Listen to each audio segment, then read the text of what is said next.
Hello dear students, आज इस video में हम लोग पढ़ेंगे बायोट-सेवर्ट लॉ। बायोट-सेवर्ट ये दो साइंटिस्टों का नाम है, अलग है, एक बायोट और दूसरे हैं सेवर्ट। बायोट का पूरा नाम जीन बैप्टिस्टे बायोट और जो सेवर्ट है इनका पूरा नाम फेलिक्स सेवर्ट है। इन्होंने बताया क्या, जैसा कि इसके पहले लेक्चर में हम लोगों ने पढ़ा कि अगर कोई एक कंडक्टर है जिसमें करंट का फ्लो हो रहा हो, दैट मीन्स चार्ज का मोशन हो, तो जिस कंडक्टर में चार्ज का मोशन होगा या करंट फ्लो होगा उसके सराउंडिंग एक मैग्नेटिक फील्ड प्रोड्यूस हो जाता है। क्या प्रोड्यूस होता है? Magnetic field. इसके चारों तरफ जिस कंडक्टर में करंट फ्लो होगा या चार्ज फ्लो होगा, मैग्नेटिक फील्ड का मैग्नीट्यूड कितना होगा, इसको एक्सप्लेन किया बायोट एंड सेवर्ट ने। अपने कई सारे एक्सपेरिमेंट के हेल्प से एक लॉ दिया इन्होंने। तो देखते हैं इन्होंने क्या लिखा, थियरी पढ़ते हैं सबसे पहले। Every current carrying conductor produce magnetic field in its surrounding reason.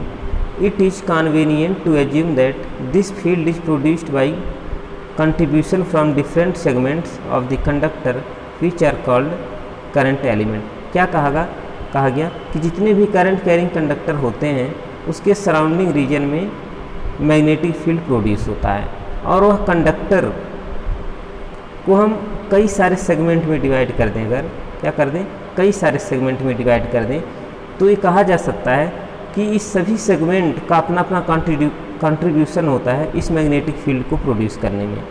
तो इस प्रत्येक सेगमेंट, जो एक मान लीजिए कंडक्टर है, इसका सेगमेंट छोटा सा पार्ट है, अगर इसको कई सारे छोटे पार्ट में डिवाइड कर लें हम लोग अपने स्टडी के लिए, जिसे हम बेहतर तरीके से समझ सकें, तो इस स्मॉलेस्ट पार्ट को हम लोग कहते हैं करंट एलिमेंट। उस सेगमेंट को हम लोग कहेंगे करंट एलिमेंट। ये बताया गया। A current element is denoted by the symbol ideal. जो करंट एलिमेंट होगा उसे हम आइडियल से डिनोट करेंगे। And it has the same direction as that of the current. और इसका जो डायरेक्शन होगा वो उसी डायरेक्शन में होगा जिस डायरेक्शन में करंट फ्लो हो रहा होगा। After performing number of experiment, two French physicist, बहुत सारे एक्सपेरिमेंट करने के बाद दो French physicist Jean Baptiste Biot और फेलिक्स सेवर्ट, वो भी 1820 में, obtained an expression for magnetic field due to small current element which is known as Biot Savart law. दो फिजिसिस्ट जो फ्रेंच के थे, बायोट और सेवर्ट, इन्होंने बहुत सारे एक्सपेरिमेंट्स के बाद इस स्मॉल करंट एलिमेंट से कितना मैग्नेटिक फील्ड प्रोड्यूस होगा इसका इन्होंने एक फार्मूला डिराइव किया। उन्होंने क्या किया, एक कोई कंडक्टर कंसीडर किया जिसका नाम XY दिया गया है। किसी पॉइंट P पर उन्होंने मैग्नेटिक फील्ड की वैल्यू फाइंड आउट की। जो आइडियल है, स्मॉल करंट एलिमेंट है। तो देखते हैं आगे। Let us consider a small current element Mn of conductor XY carrying a current I। Conductor XY है, इसका करंट एलिमेंट Mn है, इसमें करंट I फ्लो हो रहा हो, ये कहा गया। Let we have to find the magnetic field dB।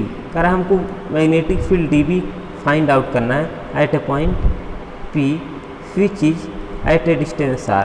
जो कितने डिस्टेंस पर है यहाँ से? R डिस्टेंस पर है। From the element if R be the position vector of the point P from the current element I dl and theta be the angle between dl and R। अब क्या कह रहा है कि जो dl करंट एलिमेंट है और ये जो R है, इनके बीच का एंगल अगर थीटा हो, then according to Biot Savart law magnitude of magnetic field क्या होगा, dB at a point P due to current element I dl is. क्या इन्होंने कई सारे पॉइंट दिया। फर्स्ट पॉइंट उन्होंने दिया कि dB directly proportional to I, dB directly proportional to I। Second कहा गया कि dB directly proportional to dl, जिसका करंट एलिमेंट है उसके डायरेक्टली प्रोपोर्शनल है। थर्ड कहा गया कि dB directly proportional to sine theta. जो एंगल फॉर्म हो रहा था L के बीच और R के बीच, वो है थीटा। और dB is also inversely proportional to 1/r²। उनके बीच का जो डिस्टेंस है उसकी स्क्वायर का इन्वर्सली प्रोपोर्शनल है।